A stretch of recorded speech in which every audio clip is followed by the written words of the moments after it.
And today we're going to animate some graphics in Turing. Okay? Devin, pay attention, close that up. First thing I do is write set screen, just like the other times. And then in quotes, graphics.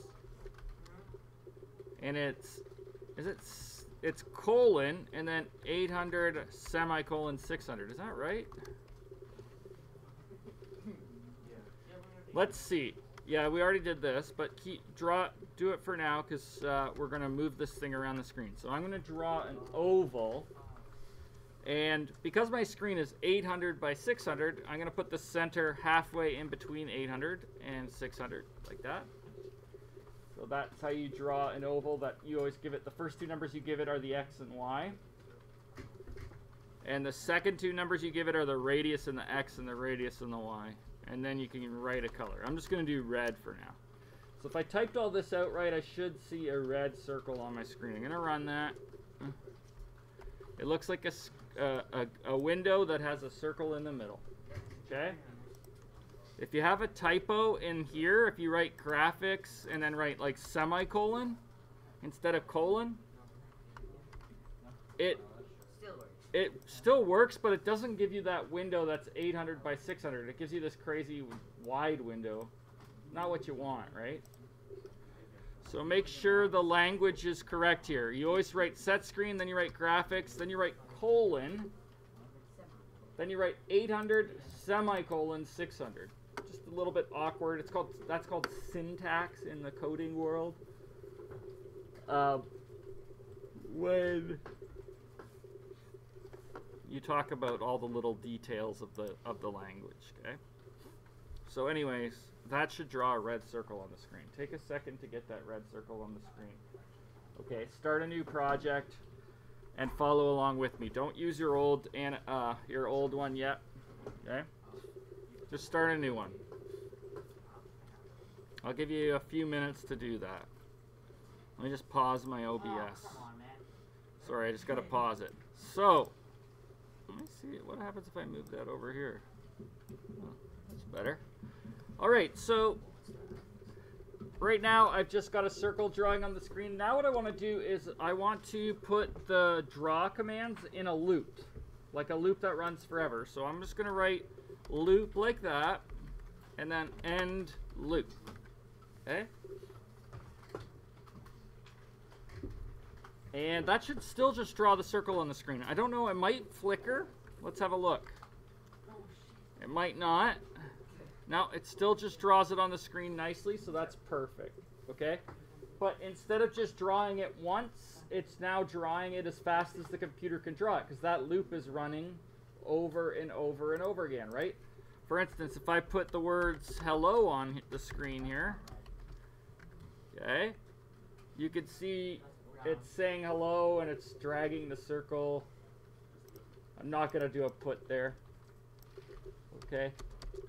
But you could see that it is running in a loop, which is what I wanted it to do. Okay. Now I want to move it. Okay. So the way I'm going to move it is I'm going to make this a variable, just like I would have in Scratch. I would have called this x or x step or something like that. So I'm going to write x there. Now this is not going to run because it's going to say there's no such thing as x. That's correct. Right?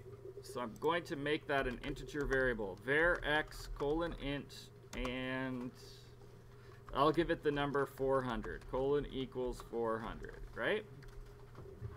That should not really change anything in my program. It should just draw the circle where it always has been.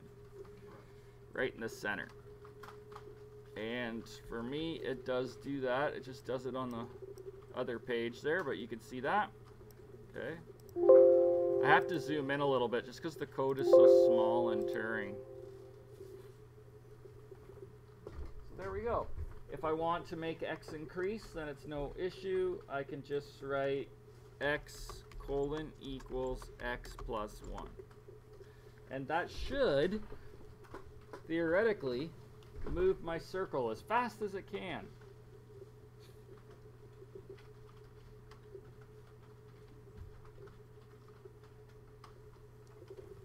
Let's run it and have a look. Whoa!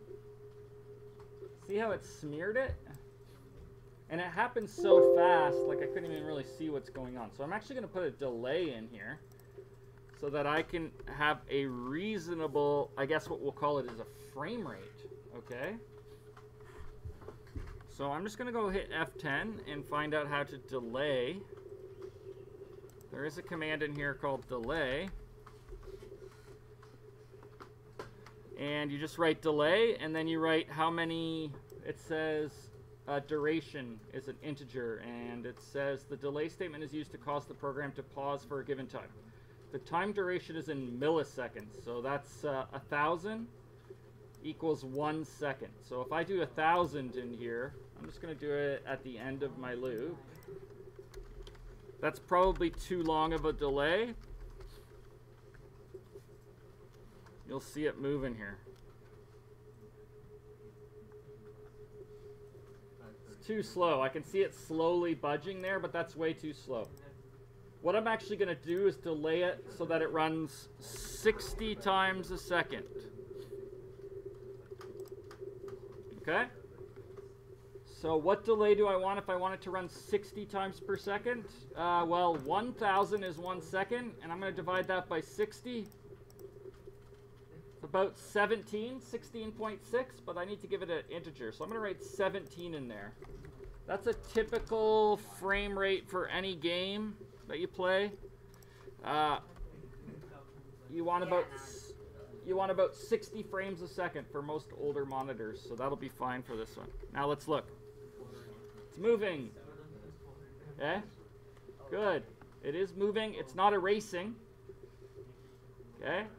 But it is moving. So that's good. If I want to make it faster, I don't change the delay. I'm always going to try to keep that delay at 17, but I just change how fast I move it by changing how much X goes up by. So now it'll be 5 times faster. See that? Okay. Here is how you clear the screen at the beginning of every loop. You just write CLS. Okay? Now I'm going to leave myself a little comment that writes clears screen. Here I'm going to write myself a little comment that says 60 frames per second. Okay? So now it shouldn't smear anymore. It should go across the screen. Perfect. It is a little bit blinky, and we'll figure out a way to fix that blinking. Okay? No, I just did them for my personal enjoyment. Okay?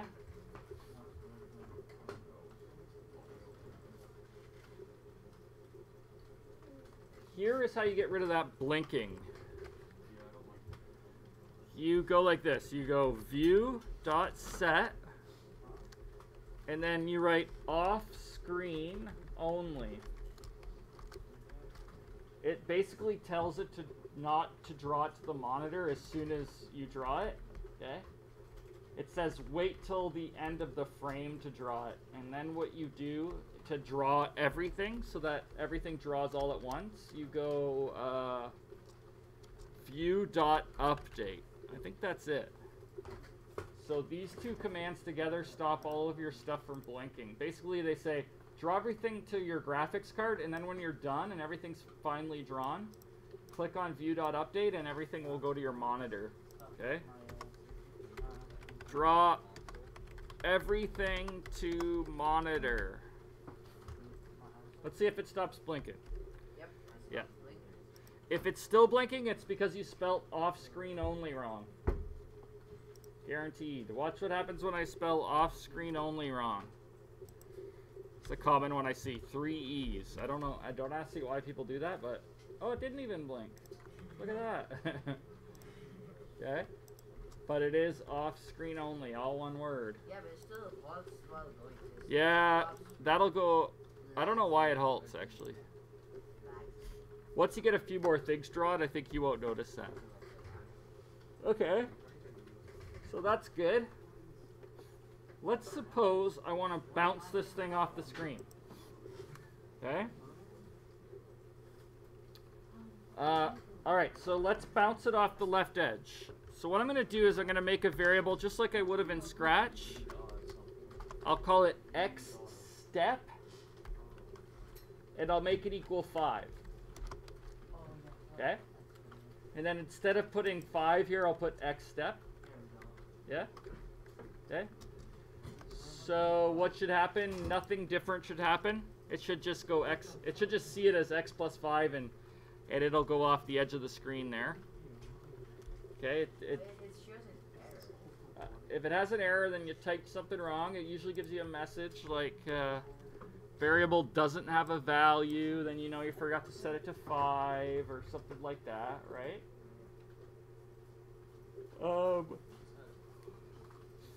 So everything should be the same. Basically, I'm still just going x plus 5, but now I have a chance to flip the direction with x step because it's a variable now.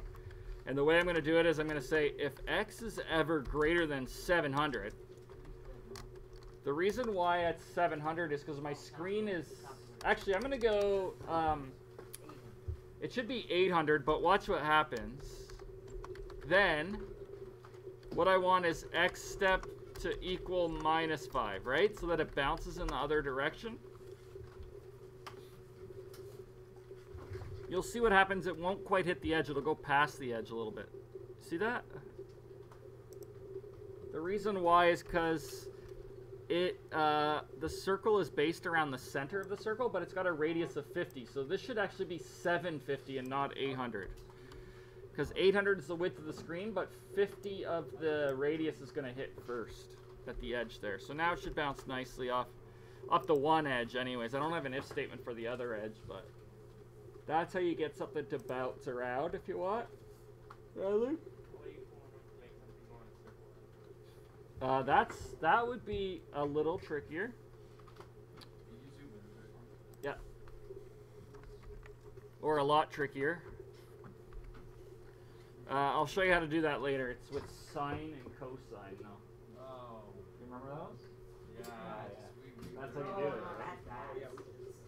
Joe, yours is blinking, so you spelled off screen only wrong, or you don't have your view.update in there.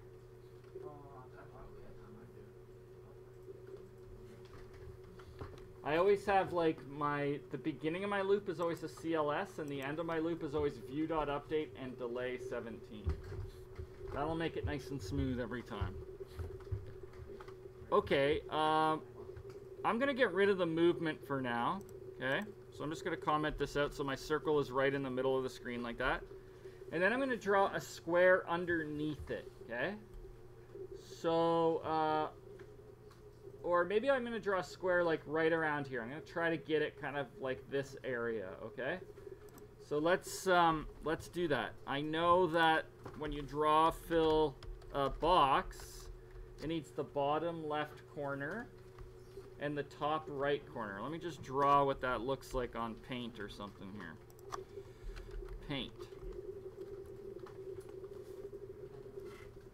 Okay, so picture this is my screen, right? My Turing screen. This down here is 0, 0 in the X and Y direction. And this point up here at the top corner is 800, 600. Just like in a math grid. Okay, I could have, yeah. Now, I put my circle here in the middle, right? At about 400, 300. When I'm going to go put my square right here, it needs this point here and this point here. Okay? So this is going to be 400, 300, just like the center, and maybe this is going to be like 100 over and 100 up. So let me figure out those numbers for my draw fill box. I'm going to write 400, 300 like that, and then I want it 100 over, so I'm going to write 500, because 100 over from 400 is 500. And if I want to draw it 100 up, I'm going to start with my y at 300 and write 400 here. And here I'm going to do Christmas colors, okay? Because it's a festive time. Now, let's look at that. Run it. There. Let's say I want to move those two together, okay?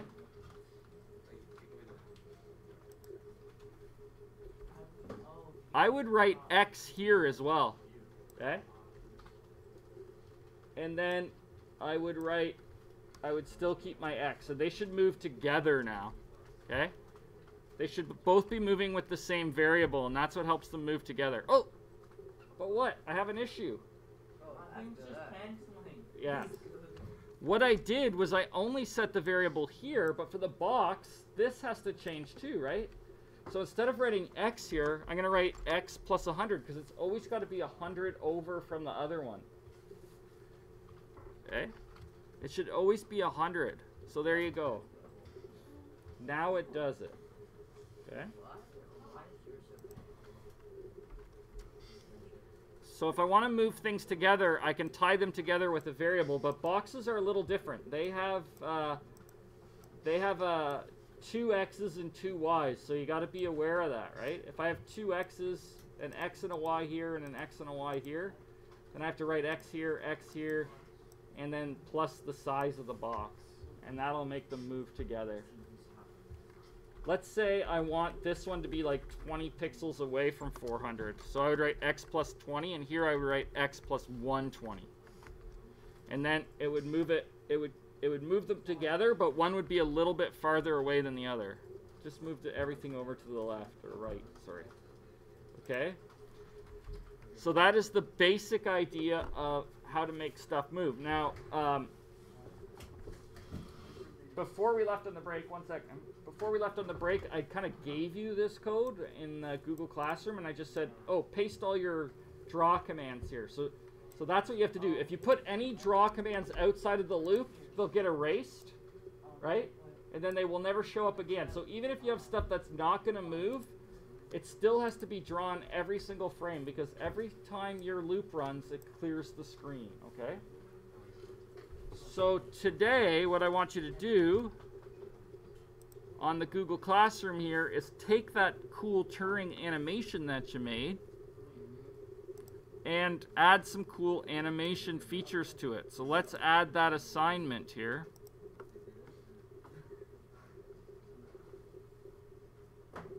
Turing animated landscape. That's our first real Turing assignment. Let's see what it says. Hand in your Turing animated landscape assignment. There's no real instructions, but what you got to do is add like 5 or 6 things in your code that can move, or colors can change. You could do a sunset. You could wait a certain amount of time and turn your sky dark and have a moon come up and the sun go down, or something like that. We'll be working on it for the next few days, so come up with something cool, okay? And that's what we'll be doing.